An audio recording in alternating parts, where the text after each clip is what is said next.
รงการเพียรบืนสร้างกลไกการห้องทุกข์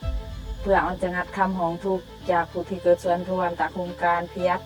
ผู้ที่เกิดส่วนรวมโกตากิอาจรวมถึงใบสรุและพนักงานจากองค์การจัดตั้งได้หนึ่งได้ตั้งหนาจากภาครัฐกลไกการห้องทุกข์แม้นหมายถึงการทดแทนกลไกที่เกิดกลัวซุ่มซ่นไกลบืนสุดยุ่งออนไลน์งานต่อเจ้าหน้าที่แต่ขั้นตอนการตัดสินตามความจำเป็นกลไกนี้จอยในการรับและการแก้ไขการกังวลการร้องทุกข์เพื่อตอบสนองคณะการข่าวถึงและเกิดคณะการสำหรับการรายงานผลกระทบที่หมอของโครงการเพื่ออ่อนแน่ใจว่าการห้องทุกข์บืนรับการจัดการอย่างไรว่าเกิดวิธีโปร่งใสและยุติธรรมปราศจากการจำแนกได้รับประกันการรักษาความลับและการปกป้องข้อมูลของผู้ห้องทุกข์การห้องทุกข์แบบหาที่บ่ให้กล่าวถึงเน่าอาจเกิดการร้องทุกข์เพราะม่วยเน่าเพื่อพนักงานมวยนะจากโครงการปลอมใบบิน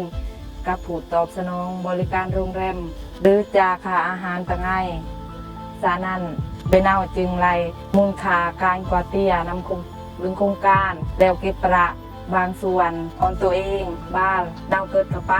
และมีกว่าไม่นะมีส่วนรวมจากโครงการของเน่า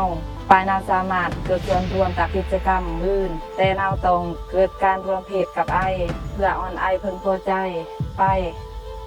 เน่าสังเกตเปิดบางคนจากโครงการเกิดพฤติกรรมเหมาะสมกับคะแนนป้อนกว่าตาฐานะที่เน่าเกิดกล้วยที่มีพิการเน่ารู้สึกว่าเน่าบืนประเสริญกับการจำแนกหรือการกีดกันแต่การมีส่วนรวมการมุ่งเสริมบางกิจกรรมของโครงการถ้าเน่าตรงการสงคำของทุกออนกับทีมงานบริหารโครงการแมนสามารถริบืนกวดปนสองทางม่วยโทรสื่อองค์การเรวาตัดโดยการใส่เหล็กโทรศัพท์ที่เกิดกลัวมาเขียนคำของทุกของเน่าจวนผ่านทางอีเมลของโครงการเรวาตัดไปเซอร์วอทแอปเพื่อพิมพ์ขอความออนเรวาตัดป้อนร่วมโดยกงกับผู้ที่ไกลแต่งตั้งจากผู้รับตื่นย้อยการหมายจะเกิดซอกหลังจากที่ร้องทุกข์และไกลทรงเปาะแล้วม่วยคำร้องทุกข์แต่ละขอบืนรับแอร์และบันทึกโดยในบัญชีลงทะเบียนของทุกบ้านทำอิฐบาให้จะกวดแน่มาคำของทุกแม่นเกี่ยวกับกิจกรรมของโครงการเพียรแผ่หรือหมอถามเอาเกี่ยวของกับโครงการเพียรโครงการจะแจ้งออนบุคคลแต่จะบรับคดีถ้าหาบืนรับการอย่างยื่นว่าเกี่ยวของกับโครงการเพียรแล้วคำของทุกจะปล่อยจรดขั้นตอนการตรวจสอบและการของทุกจะบืนรับการแจ้งว่าการร้องทุกข์ของเน่ากำลังดำเนินกลัวม่วยอิงตามการประเมินคำของทุกไอจะกลายแบ่งเป็นหมวดย่อยคือเบี้ยและก็ซ้ำกลางและก็ก้านและก็หายแห้งที่สุดหมายถึงว่าผลกระทบหรือว่าความเสียหายคือว่าบืนรับการพิจารณาจากเบี้ยหรือกายบ้างจากทีมงานสืบสวนคดีเพื่อบอยหลักฐานหรือเรียกกับภายที่เกี่ยวข้อง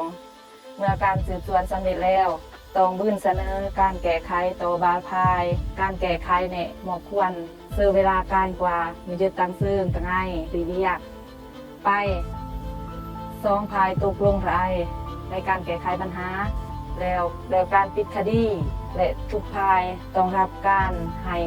ได้ถ้ากรณีหายแห้งเกินไปเกิดการทำลายคะแนนการส่อโกงอย่